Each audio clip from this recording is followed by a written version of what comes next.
Hello and welcome. I hope you're safe and well. In today's exciting episode, I do some beading, something new and interesting for me. I've only done half the jacket, but we can compare them. Beaded and non-beaded. It's perfect. Perfect, perfect, perfect. Perfect jacket. I bought this ages ago. Went through a phase where I bought loads of blue and aqua, pale blue and aqua quilting fabrics, quilting cottons, because I was going to turn them all into layer cake dresses. There were the two yellow layer cake dresses. One of them used up some blue fabrics, one used some pink. That blue fabric with lemons in it would have made a great jacket. Anyway, and then I used up the more blue, aqua of the blue ones in the aqua layer cake dress. But I could never find a spot for this one in any of the dresses, layer cake dresses that I was making. So I was like, I'll turn it into a jacket. So in the Vlogmas video where I made the seasonal one, I also cut up this fabric here because they're both extremely directional.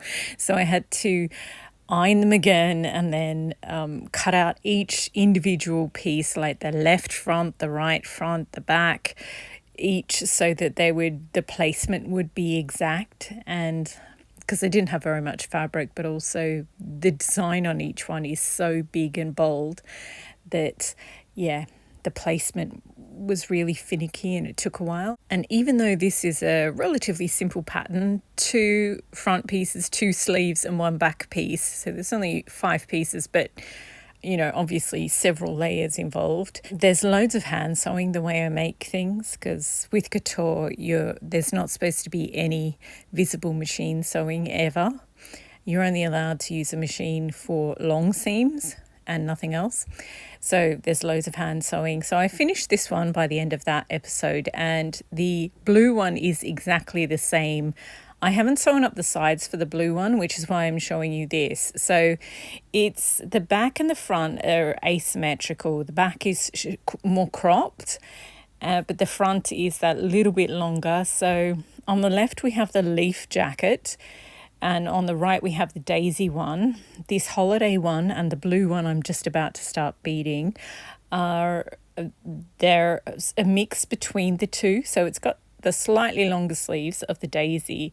Well, actually, this one and the blue one have slightly shorter sleeves than the daisy one because of the directionality of the print. The sleeves are about an inch shorter. So anyway, I did finish that video, and then I came back and I hand finished all the seams on this one eventually, and here it's done.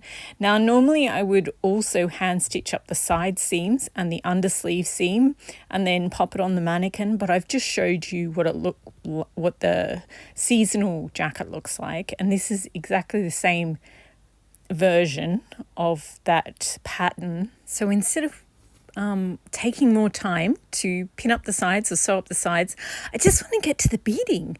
So when I did the bead haul when I'm filming this a couple of days ago, I happened to put orange and apricot beads on this blue fabric because I had it out for something else, and I was like, ooh, these look really pretty. So then I decided I was going to use these on here. So by the time I finished, it was dark and I had more sewing time. So I've beaded them. And I when you bead, you do every second bead, then you go back and you fill in the beads. And I was thinking that I'll go along the lines that separate each of the little illustrations, but I don't know. I don't like it. Just the mixed random beads. I think if I group them in the corners of each of the little tiles of the design, and I group them in specific colors, so the bright ones, the yellowy orange ones. I also have some bows left over from when I did the string theory jacket. I was going to do a triangle on the back of the string theory jacket with these, but I think I've got enough to also use the pastel ones on here, maybe. I think they're a bit big to mix in. I don't know. What do we think? I definitely like the colour groupings, like them better. But then I had this jar of green beads near me, And I like green with anything. Bright green and blue look absolutely adorable together. But there's loads of there happen to be loads of animals in green because I did the orange Chanel tweed.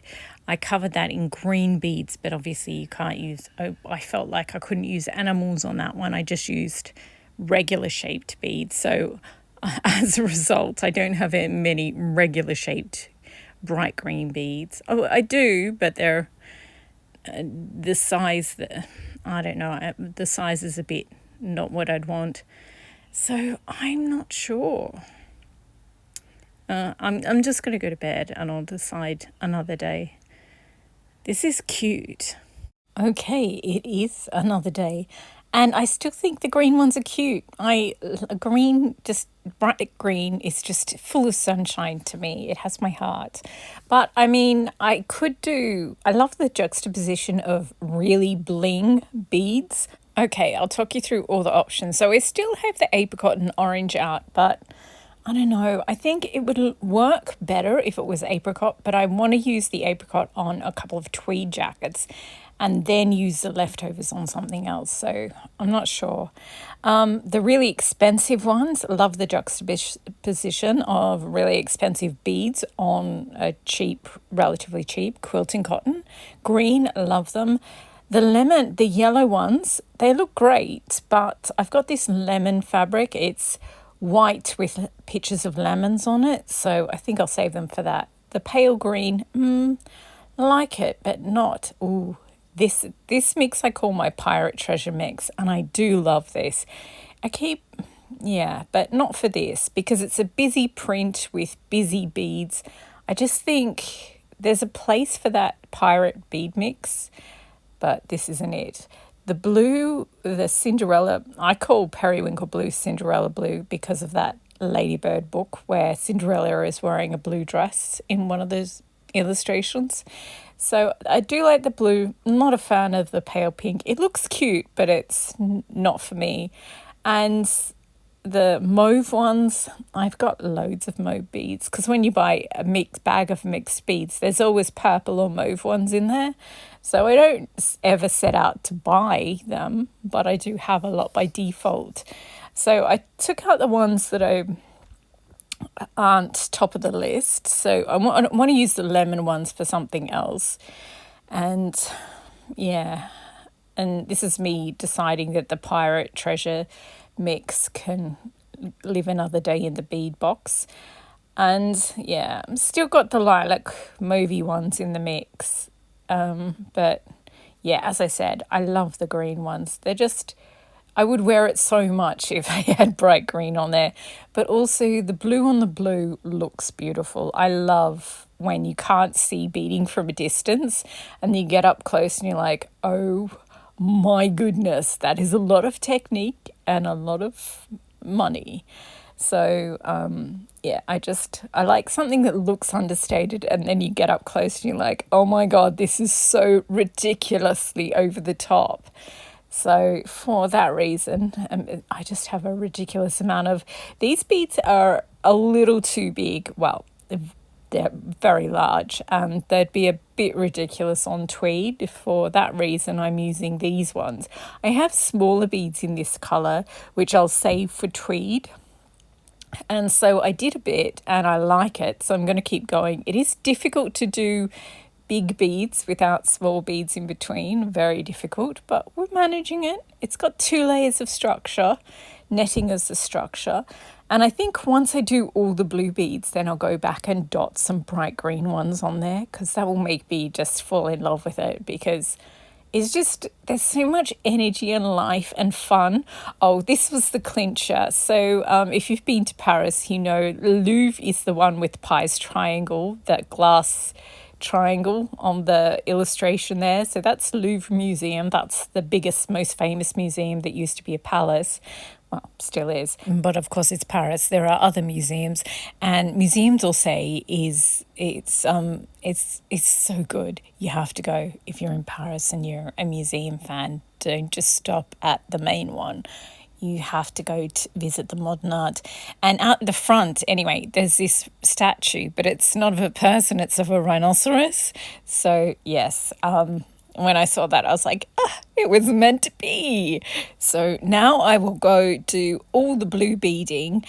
And when you're doing blue beading, you need to use blue thread. And when you're doing green beading, you need to use bright green thread. So I'll do the blue first.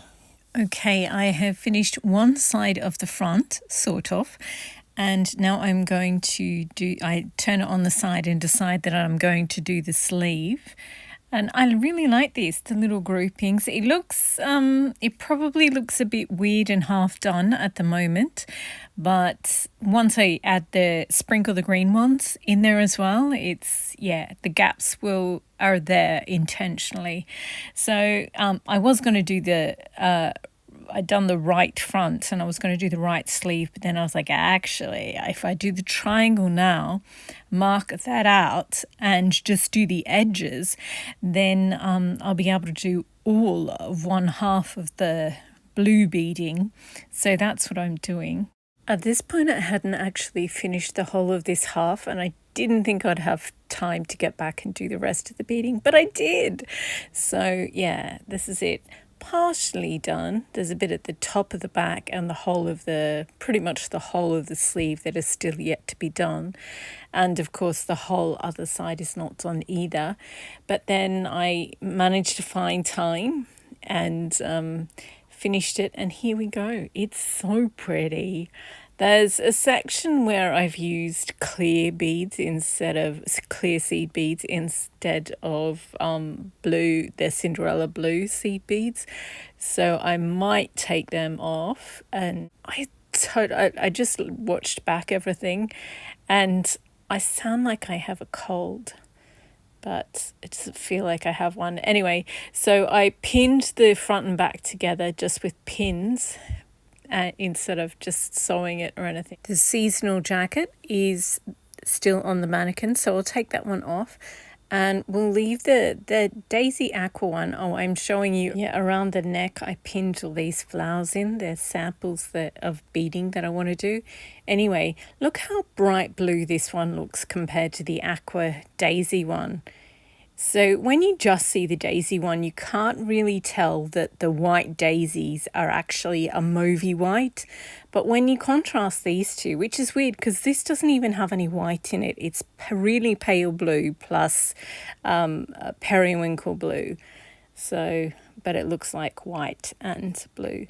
Anyway, so I've done the beading only on half of it, and it's only the blue layer. As I said, I'm going to go back and add some green because it will make it fun, and it'll make me want to wear it each time I see it. And that hot air balloon there reminds me of the end of The Wizard of Oz. So I will be singing Somewhere Over the Rainbow very loudly. Oh, I had these little squares with letters on them, and the first one was F, which is the first letter of my name. So I scrounged around and there was an I and an N. Now I know it's a Paris jacket, and in French, fin means the end. So I really should have done it on the back, but I'd already done the first letter. And when I realized it was an F, and then I was like, what the hey? So yeah, I've got a jacket with my name on it. Am I like 5 years old? Honestly. Actually, I love Toy Story, where all the toys have. Anyway, so yes, the triangle does look a little off center. That's because one side is weighed down with beads and the other one has no beads yet. So it sort of moved on the mannequin. I tried to pin it back, but this mannequin you can't stab. The other ones are sort of foam, so you can stab into them, but this one you cannot. So anyway, I love this beading. I love it so much. It's going to be even better when the green beads are on. I think I'll sort of leave a halo around the triangle and not have any green beads around that. But for the rest, like on the front, there will be. So I'm really happy with it. Obviously, still got the other half to go. I guess like when I normally do a half and half one, you can really see what's going on. Croissants, yum. But I feel like you can't really see the difference between beaded and not on this jacket. I mean, I can see it, but I'm not sure if it's that completely obvious. I love those beads that look like bubbles. They're amazing. I have actual glass beads, those hand-blown beads. When I made the Tempest jacket, I used some of the colourful ones, but I've also got some clear glass ones. They're really fragile and gorgeous, but these ones are cool. They're heavier because they're solid plastic, but they look pretty much like bubbles as well. So anyway, I wasn't sure whether they were going to work, but they look I really love the look. Once the green beads are on there, it will look more balanced, but this is still cute. Anyway, that is it for this video. Next, I'm going to fill in the triangle, and then I'll do the other half of the jacket, and then I'll add the sprinkling of bright green beads over the whole thing with plenty of rhinos. It's going to be fabulous and very Parisian. In an avant-garde kind of way, you know, Comme des Garçons and Victor and Rolf rather than Dior or Chanel. Anyway, that's it for this video. I think the next one's going to be a fabric haul, perhaps. Ooh, my 3 favourite cities are Edinburgh, New York City, and Paris. I've got an Edinburgh jacket. I'm making a Paris jacket. I am going to have to think about what I'm going to do for my New York City jacket. The possibilities are endless. Anyway, that's it for this video. Thank you very much for watching. I hope you enjoyed. I hope you've been inspired to make a garment based on your favourite city. Happy sewing and beading.